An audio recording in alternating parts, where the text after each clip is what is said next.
শুনলাম মৃত্যুর পর ভাই বোন আর দেখা হবে না, কথাটা কতটুকু সত্য? ভাই বোনের দেখা মৃত্যুর পর আর হবে না এমন কোনো কথা কোরআন বা সুন্নাহ কোথাও আছে বলে আমাদের জানা নেই। অতএব এটি একান্ত কারোর মন গড়া কথা।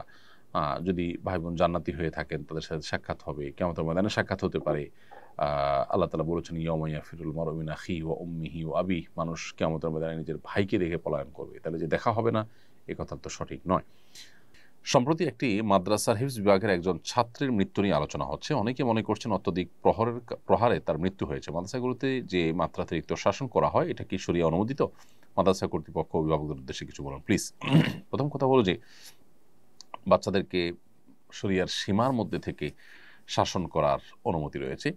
তবে ১০ বছরের আগে যেখানে নামাজের জন্য শাসন করার ব্যাপারে নিষেধাজ্ঞা বা অনুমতি নাই, সেক্ষেত্রে অন্যান্য বিষয়ের জন্য তার আগে তাদেরকে শারীরিকভাবে প্রহার করা একেবারেই গর্হিত কথা।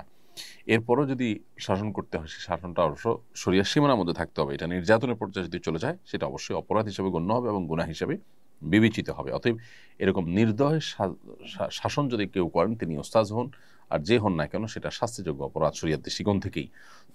অতএব যেই শাসনের ফলে শরীরে দাগ পড়ে যায়, চামড়া ফেটে যায়, হাড় ভেঙে যায়, এরকম শাস্তি দেওয়া শিক্ষার্থীকে কোরআন হাদিসের জ্ঞান দেওয়ার নাম করে সেটা অবশ্যই ভুল এবং অন্যায়। যারা হেফজখানা বা মক্তব বা মাদ্রাসার শিক্ষকতা করেন তাদের আল্লাহকে ভয় করা উচিত এবং শরিয়ার সীমানার করে মাথা তাদের থাকা উচিত। এমডি হাবিব আপনি লিখেছেন জন্মদিনে কি বিয়ে করা যাবে? মুরব্বীরা বলেন জন্মদিনে বিয়ে করলে নাকি সংসার টিকে না। এটা একেবারেই অনর্থকতা, কুসংস্কারচ্ছন্ন কথা। যে কোনো দিন বিয়ে হতে পারে, জন্মদিনে বিয়ে হতে কোনো অসুবিধা নেই। তানহা তাবাসসুম লিখেছেন লুডো খেলা কি হারাম? সরাসরি হারাম বলা হয়তো কঠিন হবে, কিন্তু মাকরুহ তাহরিমি থেকে অবশ্যই খালি না।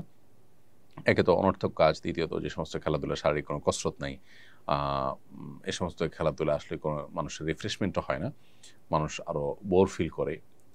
এবং সব মিলিয়ে শরিয়া যে সমস্ত খেলাকে অনুমোদন করেছে সেগুলোতে শারীরিক কসরত আছে, এটা তার মধ্যে পড়ে না। বিধায় দাবা ইত্যাদি সম্পর্কে শরীয়তে পরিষ্কারভাবে নিষেধাজ্ঞা আছে, এটা সেই ক্যাটাগরি খেলা হওয়ার কারণে এটাও নিষিদ্ধের আওতায় পড়বে এবং একজন মুসলমান সময় কাটানোর উদ্দেশ্যেও এটি করা উচিত হবে না।